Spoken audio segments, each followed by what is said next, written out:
Just before Halloween of 2025, I had the idea of putting some games on a list to play. I ended up getting pretty busy, and I just stuck with my usual games that I would normally play.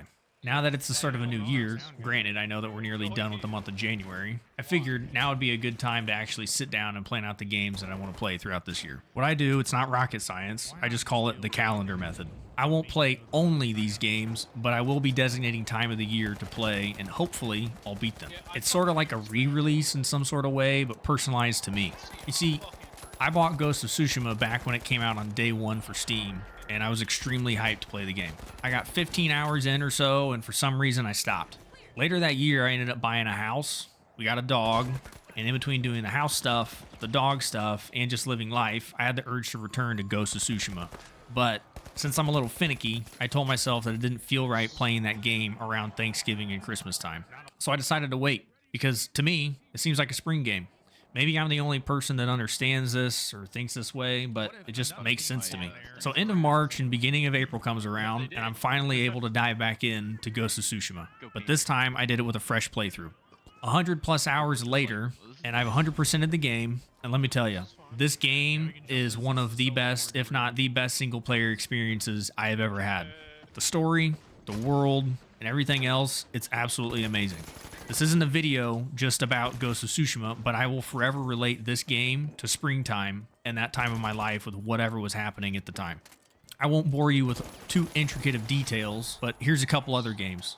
Batman Arkham Origins, it's no other season other than a Christmas game. The plot in the game is literally on Christmas Eve. I feel like that's self-explanatory because of the cold, the snow, the whole world building, it all just works.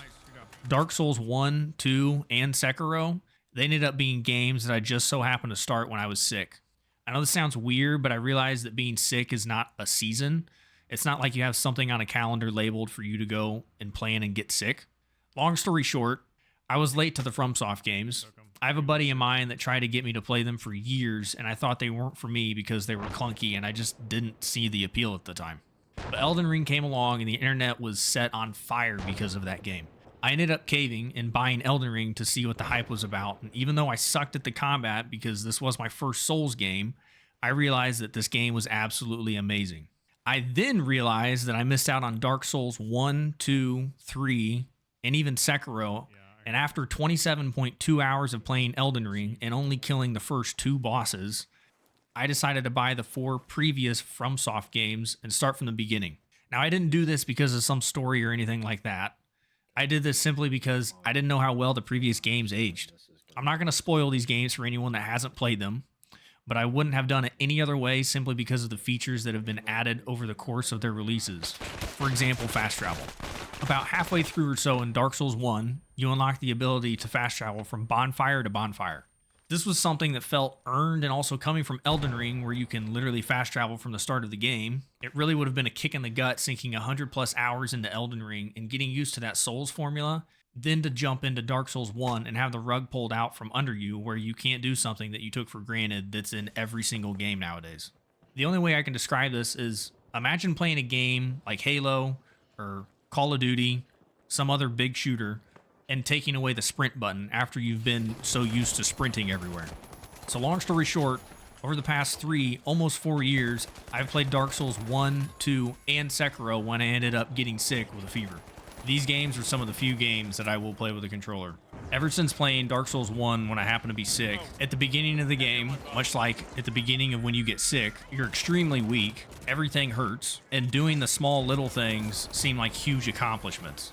But as time goes on, and as you get stronger, things change because now you're no longer as weak as you used to be, which means that you've progressed further into the game. Maybe that's just kind of weird, but for me, it's analogous of when I'm sick in real life. I know that sounds weird, but I associate these games with that feeling in that time in my life. Not in a bad way, but it's something that I genuinely can look back on and remember feeling terrible in real life. But looking forward to playing more Dark Souls and exploring parts of the maps that I was curious about or had no idea about. Like I said before, I'm not going to spoil these games for anyone that hasn't played them, but they are 100% better when you go into these games as blind as you can. It's something that you never get to experience for the first time ever again. Now, I also get that you might be thinking that you associate games when you were younger at a certain part of the year because that's just when you played it, even though it was released at a completely different time of the year. And yeah, you're totally right. That's something that also affects when I decide I'm going to play a game. I have no idea when the first Mirror's Edge game came out. Turns out it actually came on this date. But I distinctly remember playing and beating this game leading up to Thanksgiving in that week when I was in school. So, if I were to go back and put that on a calendar to play for this year, I wouldn't be able to put it anywhere else except for the week of Thanksgiving. Currently, I have 148 single-player games on my Steam list that I need to play, which consists of games that I've played years ago and want to go back and experience again. Games that I played when I was really young and I never actually understood or followed the story, so I want to go back and pay attention this time. And games that I've bought and I haven't even touched.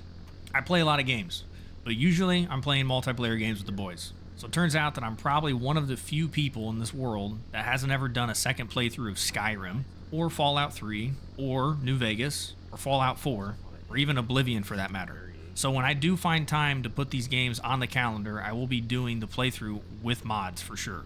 As I look forward into this year, I have a few games in mind on my calendar to play because of other reasons as well. I know that I'm probably going to be going to see the Odyssey in theaters because I love epics and swords and just cool stuff like that. So that being said, I know that I'm going to be in the mood for something Greek around that time of the year. I have barely touched AC Odyssey, so I have that game marked down for July of this year. The Witcher 2 and 3, they just feel like spring games to me. Saboteur feels like a June game. You can call me goofy or crazy or whatever, and I'm not going to argue with you because I probably am for doing things like this. I'm just giving myself the time to be obsessed with a game, and you should too. This helps me look forward to parts of the year to play a game that I've been wanting to go back and play, but I just can't find the time. So using the calendar method, it just works for me, and maybe it'll work for you too. But regardless, I don't know, I'm just weird, but that's okay.